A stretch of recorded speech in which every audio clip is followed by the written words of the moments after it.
ये चुनाव हम जानते हैं केंद्र और प्रदेश सरकार की सेहत पे असर नहीं पड़ता, लेकिन जनता की सेहत के लिए चुनाव महत्वपूर्ण है। जनता की सेहत के लिए महत्वपूर्ण है। डबल इंजन सरकार जो पैसा विकास के लिए दे, जनता की बुनियादी सुविधाओं के लिए दे, उस पैसे का उपयोग सही ढंग से हो सके, इसके लिए उस प्रकार का बोर्ड बने। और सौभाग्य से नगर विकास के मंत्री तो ए.के. शर्मा जी ही है। यहां के विकास के लिए पैसे की कहां कमी आने वाली है। भाइयों बहनों, आज देश के अंदर परिवर्तन आप देख सकते हैं। वैश्विक मंच पर भारत की बढ़ती प्रतिष्ठा को हम पूरा देश अनुभव कर सकता है। भारत का युवा दुनिया के अंदर जहां कहीं भी जाता है, सम्मान की निगाहों से देखा जा रहा है। लेकिन 2014 के पहले ऐसी स्थिति नहीं थी। 2014 के पहले भारत के युवाओं के सामने पहचान का संकट था। शक की निगाहों से देखे जाते थे। ऐसे ही जैसे उत्तर प्रदेश के नौजवानों के सामने था और मऊ और आजमगढ़ के नौजवानों के सामने जो संकट पैदा हुआ था। लेकिन भाइयों बहनों, आज भारत न केवल वैश्विक मंच पर सम्मान प्राप्त कर रहा है, बल्कि दुनिया के अंदर जहां कहीं संकट आता है, संकट मोचक के रूप में दुनिया प्रधानमंत्री मोदी जी की ओर देखती है। पूरी दुनिया उनकी ओर देखती है। भाइयों बहनों, G20 जैसे दुनिया के 20 बड़े देशों को प्रतिनिधित्व देने की बात हो, या फिर दुनिया के हर संकट का समाधान करने का मादा रखने की सामर्थ्य ये प्रधानमंत्री मोदी जी के पास है। और उनके नेतृत्व में जहां वैश्विक मंच पर भारत की प्रतिष्ठा लगातार बढ़ी है, वहीं साथ ही साथ देश के अंदर इंफ्रास्ट्रक्चर डेवलपमेंट के कार्यों ने भी एक नई गति पकड़ी है। कहीं हाईवे, कहीं रेलवे, कहीं एयरपोर्ट, कहीं मेडिकल कॉलेज, कहीं पर नई फैक्ट्री की स्थापना और कहीं एक्सप्रेस हाईवे, ये आज नई पहचान बना रहे हैं। गरीबों के लिए मकान की सुविधा, गरीबों के लिए शौचालय की सुविधा, गरीबों को फ्री में उज्ज्वला योजना के कनेक्शन, गरीबों को 5 लाख रुपए की स्वास्थ्य बीमा का कवर। और भाइयों बहनों, कोरोना कालखंड के जैसे संकटपूर्ण समय में 80 करोड़ भारतवासियों को, 80 करोड़ गरीबों को फ्री में राशन की सुविधा का लाभ अगर किसी ने दिया है, प्रधानमंत्री मोदी जी ने दिया है। दुनिया के अंदर कहीं नहीं। जनता पार्टी के प्रत्याशियों को आशीर्वाद देने के लिए उपस्थित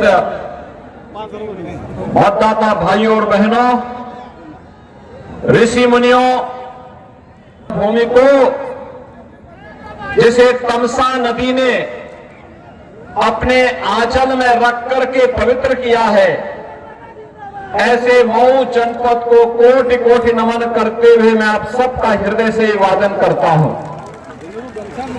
भाइयों बहनों, कभी स्वामी सहजानंद सरस्वती जी की प्रगतिशील सोच ने इस जनपद को एक दिशा दी थी। स्वर्गीय कल्पनाथ राय जी का योगदान मैं विस्मृत नहीं कर सकता। एक और इन प्रगतिशील सोच के महापुरुषों का योगदान इस जनपद को आगे बढ़ाने के लिए रहा। लेकिन बीच के कालखंड में जिस जनपद की सोच साहित्यकारों से थी, क्रांतिकारियों से थी, विकास की प्रगतिशील सोच के साथ एक राष्ट्रवाद की अलख जगाने वाली जो धरती थी, बीच के कालखंड में बुआ और बबुआ की पार्टी ने, सपा और बसपा ने इस क्रांति की भूमि को कर्फ्यू में बदलने का काम किया था। युवाओं के हाथों में कलम की बजाय उन्हें दंगा बना करके, दंगाई बना करके अराजकता पैदा करने का एक लाइसेंस इनके द्वारा बांटा गया था। और देखते ही देखते मऊ जैसा प्रगतिशील जनपद अपनी पहचान के लिए मोहताज हो गया। आज भाइयों बहनों, मुझे प्रसन्नता है इसी माटी के सपूत उत्तर प्रदेश सरकार के 2 बड़े मंत्रालयों का दायित्व संभाल रहे श्री के शर्मा जी इसी धरती के सपूत हैं और यहां के विकास के साथ साथ उत्तर प्रदेश के विकास के लिए अपना योगदान दे रहे हैं। भाइयों बहनों, आज आप सबके सामने स्थिति बहुत स्पष्ट है। याद करिए, जो लोग पर्व और त्योहारों में पत्रों पैदा करके यहां की कानून व्यवस्था को व्हीलचेयर में लाने का काम करते थे, आज वे स्वयं व्हीलचेयर में पड़े हुए हैं और सांस लेने के लिए तरस रहे हैं। ये वही जनपद है जहां रामलीला का आयोजन नहीं हो पाता था। याद करिए, ये वही जनपद है, रामलीला के आयोजन को प्रतिबंधित किया था समाजवादी पार्टी की सरकार ने। और ये वही जनपद है जहां बारी बारी से सपा और बसपा इन पेशेवर माफिया और अपराधियों को अपना सानिध्य में लेकर के इन्हें अराजकता पैदा करने की खुली छूट देते थे। लेकिन आज जब उत्तर प्रदेश के अंदर डबल इंजन की सरकार आई, तो जो कानून व्यवस्था को व्हीलचेयर पर ले जाते थे, भाइयों बहनों, आज उन्हीं को व्हीलचेयर में पहुंचाने का काम कर दिया गया। सिटी के रूप में जाने जा रहे हैं, सुरक्षित शहर के रूप में जाने जा रहे हैं। आज हमारे शहर कूड़े के ढेर नहीं, स्मार्ट सिटी के रूप में अपनी पहचान बना रहे हैं। आज युवाओं के हाथों में तमंचा नहीं, टैबलेट है, टैबलेट। 2 करोड़ युवाओं को उत्तर प्रदेश सरकार फ्री में टैबलेट देने का कार्य कर रही है। अपने युवाओं के टैलेंट को टेक्नोलॉजी और ट्रेनिंग के साथ जोड़ करके जो 35 लाख करोड़ रुपए का निवेश उत्तर प्रदेश के अंदर आने जा रहा है, भाइयों बहनों, इस निवेश से 1 करोड़ नौकरियां आएंगी। 1 करोड़ युवाओं को नौकरी देने के लिए ट्रेनिंग का ये माध्यम है टैबलेट। उसके टैलेंट को टेक्नोलॉजी से जोड़ने का और फिर उसकी प्रतिभा को इसी राज्य और देश के विकास में लगाने के लिए एक अभियान राज्य सरकार चला रही है। और इसलिए भाइयों बहनों, आज हम सब आपके पास आए हैं। इस मऊ जनपद के अंदर डबल इंजन सरकार ने अनेक कार्यक्रम आगे बढ़ाए और खासतौर पर अगर मैं आपको बताऊं तो आपने देखा होगा प्रधानमंत्री आवास योजना शहरी में अकेले मऊ जनपद में नगरीय क्षेत्र में 17,655 प्रधानमंत्री आवास योजना यहां के लिए स्वीकृत हुई। पीएम स्वनिधि योजना में 8,930 पटरी व्यवसायियों को ब्याज मुक्त ऋण देने का कार्य भी हुआ। और भाइयों बहनों, निराश्रित महिला, दिव्यांगजन और वृद्धावस्था पेंशन में 12,407 निराश्रित महिलाओं को, 11,809 दिव्यांगजनों को और 12,633 वृद्धजनों को पेंशन की सुविधा का लाभ डबल इंजन की सरकार 12,000 रुपए सालाना पेंशन की सुविधा का लाभ दे रही है। 1,24,688 गोल्डन कार्ड मऊ जनपद में गरीबों को बने, जिसमें 5 लाख रुपए की हर वर्ष स्वास्थ्य बीमा का कवर उन्हें उपलब्ध कराया जा रहा है। और भाइयों बहनों, नगर पंचायत कुर्थी जाफरपुर का सृजन किया गया, 2 नगर पंचायतों का विस्तार हुआ है और नगर पालिका मऊ नाथ भंजन का सीमा विस्तार का कार्य भी यहां पर किया गया। अमृत योजना में 31 करोड़ की परियोजना स्टेट सेक्टर से आपके मऊ के लिए स्वीकृत हुई और 27 करोड़ की योजना से 37,000 परिवारों को हर घर नल के साथ शुद्ध पेयजल उपलब्ध करवाने का कार्य भी मऊ के अंदर हुआ है। भाइयों बहनों, यहां पर मुख्य पंडित दीनदयाल उपाध्याय आदर्श नगर पंचायत योजना के अंदर भी हमने 5 नगर निकायों में धन स्वीकृत किया है कहने के लिए।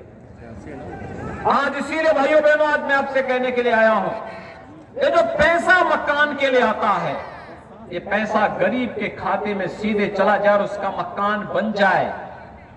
गरीब के लिए जो शौचालय आता है, इससे उस गरीब का शौचालय बन जाए। उज्ज्वला योजना का कनेक्शन गरीब को मिल जाए। 5 लाख रुपए की स्वास्थ्य बीमा का कवर गरीब को मिल जाए।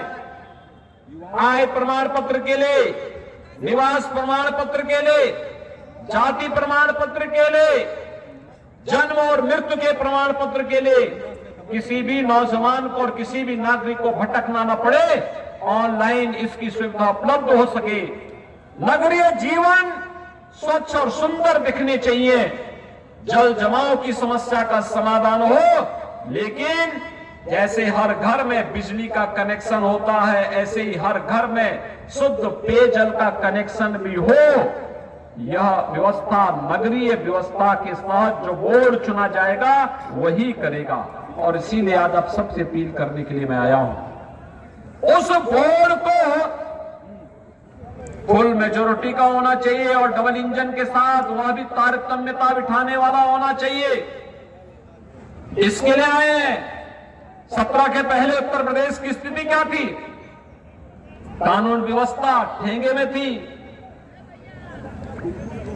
हमारे नगर बहन और बेटियों के लिए आतंक का माहौल था, शोधों का आतंक था। नगरीय क्षेत्र में गंदगी का ढेर दिखता था। और भाइयों बहनों, युवाओं के हाथों में तमंचे पकड़ा करके उनके जीवन के साथ खिलवाड़ होता था। व्यापारियों से रंगदारी वसूली होती थी। आज मैं पूछना चाहता हूं, क्या कोई किसी व्यापारी से रंगदारी वसूली कर पाएगा? आज वसूली हो पाएगी? आज क्या कोई गुंडा और माफिया सीना चौड़ा करके सड़क पर निकल सकता है क्या? लेकिन भाइयों बहनों, 17 के पहले तो ये निकलते थे,